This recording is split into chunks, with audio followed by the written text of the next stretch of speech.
Hello, my name is Adam Banks. I'm the eMobility Marketing Manager for Afton Chemical, and today I'd like to talk to you about eMobility and future lubricants.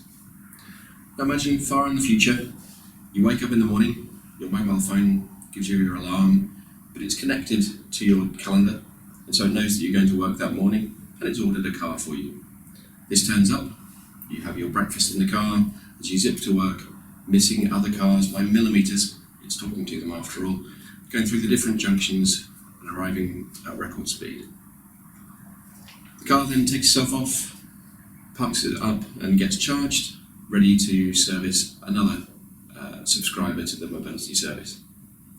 It takes you home again in the evening or off to a client dinner, and you can come back relaxed. At the weekend, you know you want to go surfing with your friends, so a van turns up instead. You have a great day out with your friends. On the way back, you chat, you laugh, you have a drink in the back of the van, and it all starts again. Now this might sound like a far-fetched vision of the future. It is a little bit science fiction, like flying cars or something, but this is what people describe as eMobility. So eMobility has a common definition referred to by the acronym CASE. This means connected, so it's connected to you, your digital life, and to the other vehicles. It's automated, self-driving. It's part of a shared or subscription service, so no longer a vehicle owner, but a mobility solution. And electrified. And of course, that's the part that's most relevant, directly relevant to the lubricant industry.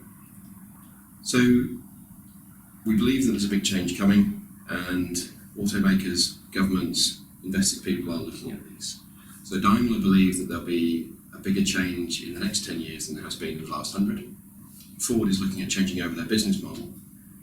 VW is quite specific about this and says they need to move from being an automaker, someone who makes cars, to being a mobility provider. That doesn't sound like much of a change, but that's a fundamental shift in their business model. It's a quote from somebody in the German government saying that they believe that growth in the digitalization of the car will create wealth and jobs, and anyone interested in that should look at it. That's why governments around the world are looking at this. And then Qualcomm, who are into self-driving cars, are saying they believe it'll create new industries, new segments that we can't even yet imagine.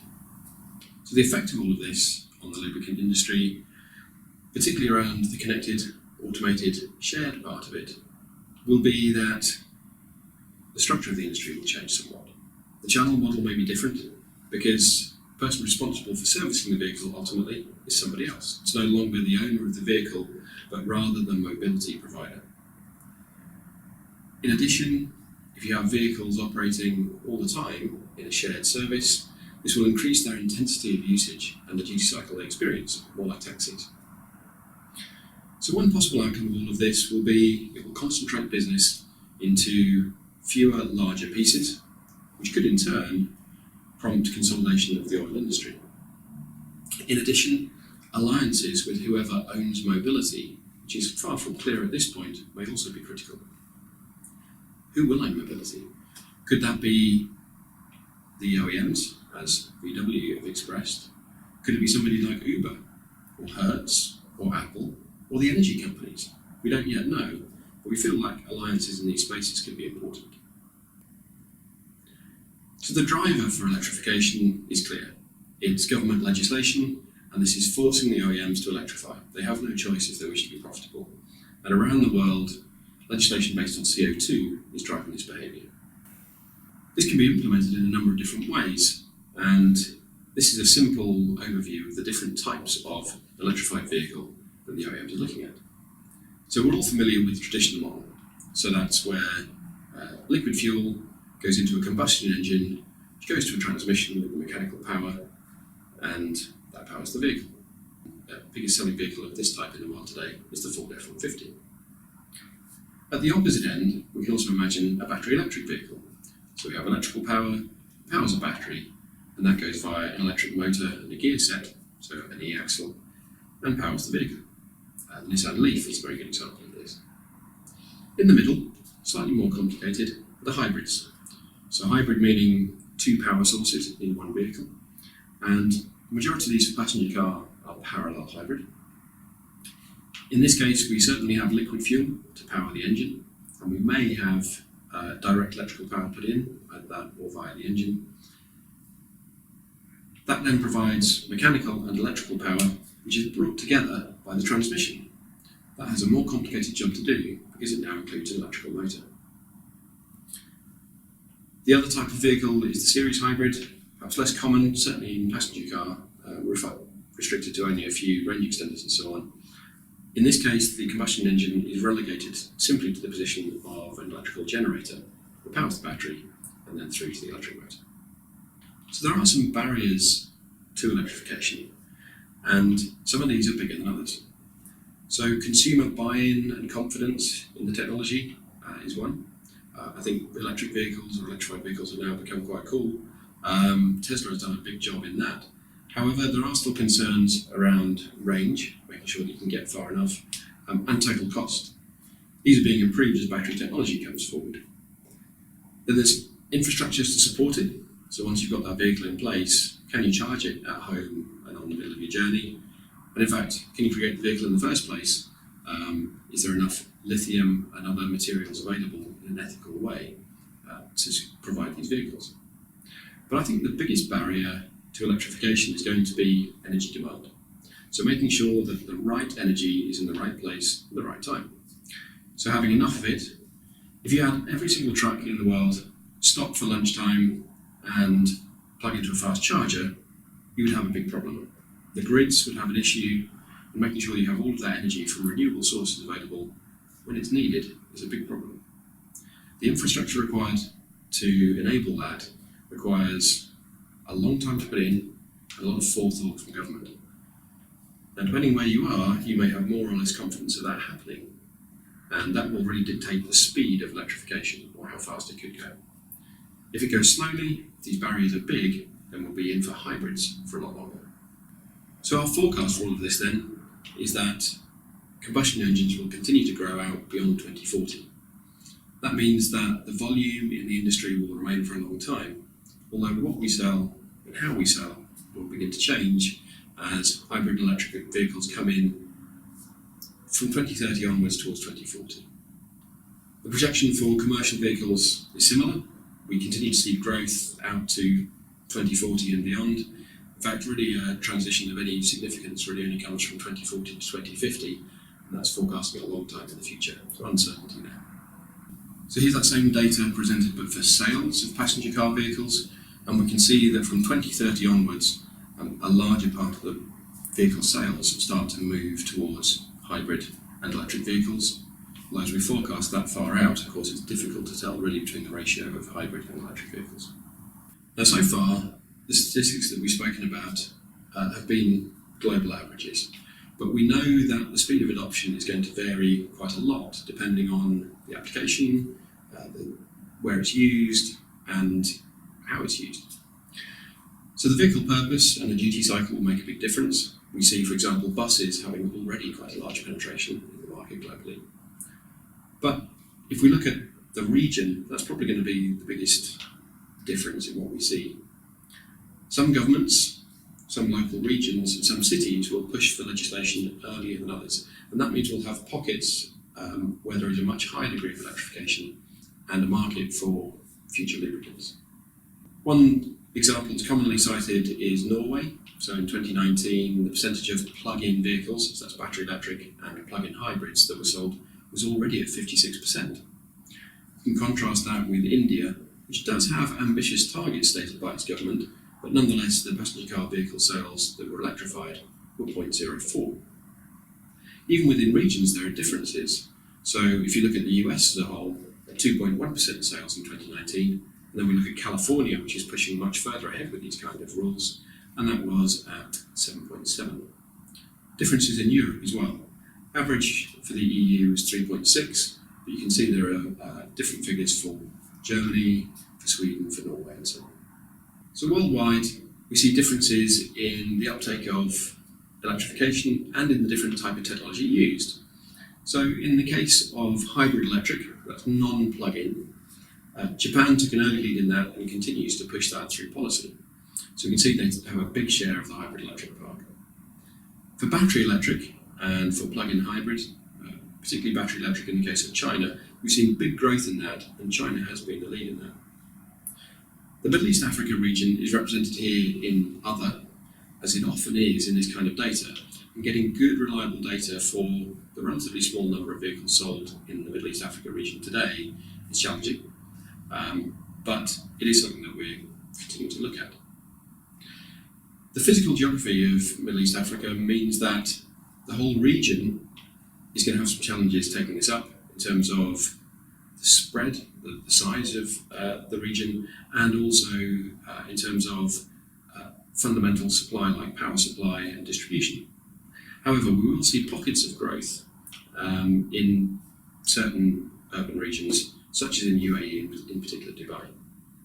So here we have some data showing that, which shows the growth in the GCC. And in fact, there's a growth rate not dissimilar to Europe in 2019 or to the US at around 2%.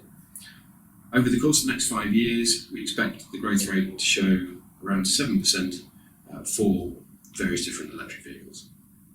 So this is on the back of various legislation that the governments have introduced, and it is positive towards electrification.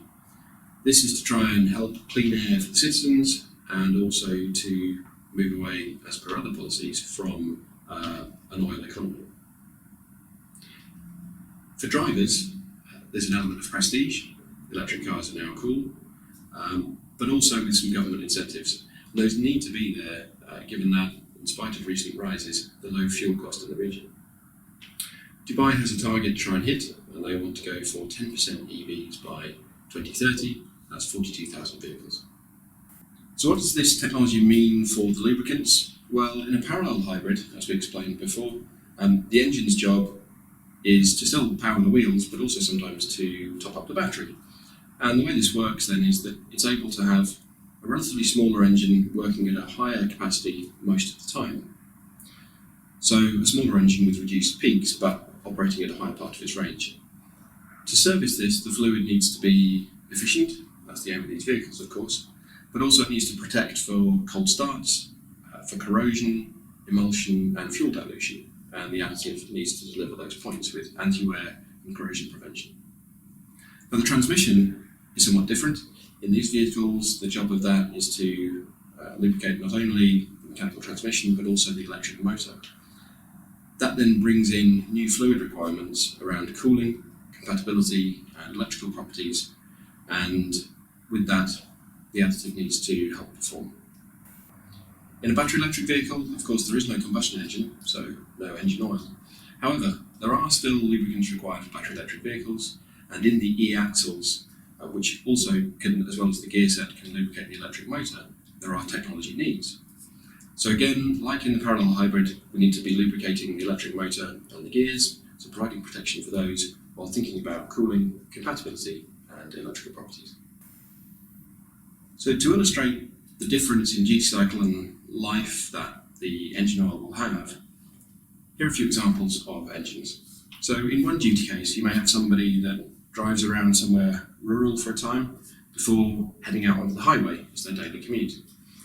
And so maybe that first part of the journey can be completed on the electric motor. And the first time that the engine comes on will be when they're on the slip road to the motorway, and it has to come on at 70 miles an hour, for example. That's a violent way to wake up in the morning. So you'll have wear from cold, fuel dilution. Each of these can be a problem and can be aided by the engine oil. In a second case, a very different driver may perhaps rarely leave their hometown. Maybe they go shopping occasionally, go and see their friends, but never long journeys. In that case, the engine won't necessarily get hot enough to always burn off any water, any condensation that comes in, and so emulsion will result. That leads to corrosion problems and a different set of issues that the engine oil can try and address. In a third case, maybe this is a series hybrid, so a range extender engine that has a very different life as an engine. It's only ever used to top up the battery, and so the requirements on it are very different. OEMs could look at optimizing for this, but that hasn't happened yet. With transmissions, we see growing complexity as a result of electrification. So we're all already familiar with the more complex world of transmissions now, where we have planetary step type, CVT, DCT, and manual transmissions. Each of those will see hybridized options coming through, where an electric motor is incorporated into that transmission. At the opposite end, we see electric drives. Those can be single speed or 2 or 3 speed, and may or may not also lubricate the electric motor with that same fluid. Then in the middle, we have this new category, dedicated hybrid transmissions. Now these are an adaptation of the hybrid transmissions, but starting with a blank sheet of paper or simplifying greatly. And what this does is it adds complexity, I'm afraid. Each of the OEMs is developing this kind of technology in isolation from each other, and I think you'll see various different types of technology come under the dedicated hybrid transmission banner, each requiring its own lubricant solution. So for transmissions, we do need these specific new requirements because we are lubricating the e-motor as well as the other parts of the transmission. And so compatibility with new materials in the electric motor is important. Electrical properties for safety and also to ensure good function is important. And that's both when the lubricant is new and when it's aged. Cooling performance, and that means being able to cool, but also to survive that extra thermal load while doing a good job. And all of that has to be underpinned by still maintaining the core performance of the lubricant, which is to protect the gears and the bearings and so on. But it's not just engine oil and transmission oil. We think there's an opportunity and an influence of electrification across the value chain. And here we give the example of all the way from power generation through to in-car usage. So we can see the transmissions, greases, commercial vehicles, power generation, also in mining, both directly for those vehicles and in the increase in their activity, we see an opportunity to make use of electrification, to have that as an opportunity for the lubricants industry with future lubricants. So the future of lubricants might be a little bit different. So today's opportunity that is in front of us at the moment is really factory fill. So if you're working with vehicle makers, they're looking for those solutions and they're looking to work out what the technology is and fixing that today. And so advanced transmission fluids and ETF, so electrified transmission fluids, will be required, along with specialty greases and coolants. There is also an opportunity now for aftermarket fluids for hybrids. Now, that's not going to be a big part of the market. After all, we looked at some of the larger part of the sales in the GCC as being at 2% sales. However, if you want to be first to market or have a differentiated position, this is a new area that you can exploit. PCMO with hybrid claims is possible, along with heavy-duty vehicles, and then we see claims that we can make on hybrid transmission oils when we support with the right data around electrical properties, cooling, compatibility, and so on. In future, there are new categories that may be created. So as well as the aftermarket fluids, we also see direct battery coolants, which will be a new application area, and charge station coolants. These are technologies in their infancy. However, the volume could look reasonable if these come to fruition. In summary, eMobility is a global megatrend which incorporates connected, automated, shared mobility and electrification. This is coming and it's a global megatrend, but we think that volume in the industry will remain strong for a long time. There will be a growth in combustion engines until 2040 and beyond. However, what we sell and how we do it may start to change. We'll see more of a shift to B2B. There's consolidation perhaps of fewer larger contracts and different types of lubricant required. There may also be growth and opportunities in support applications looking at that wider value chain. But partnerships can help you adapt, can help you make sure that the products that you have are relevant for these new hardwares and for the region that you're servicing.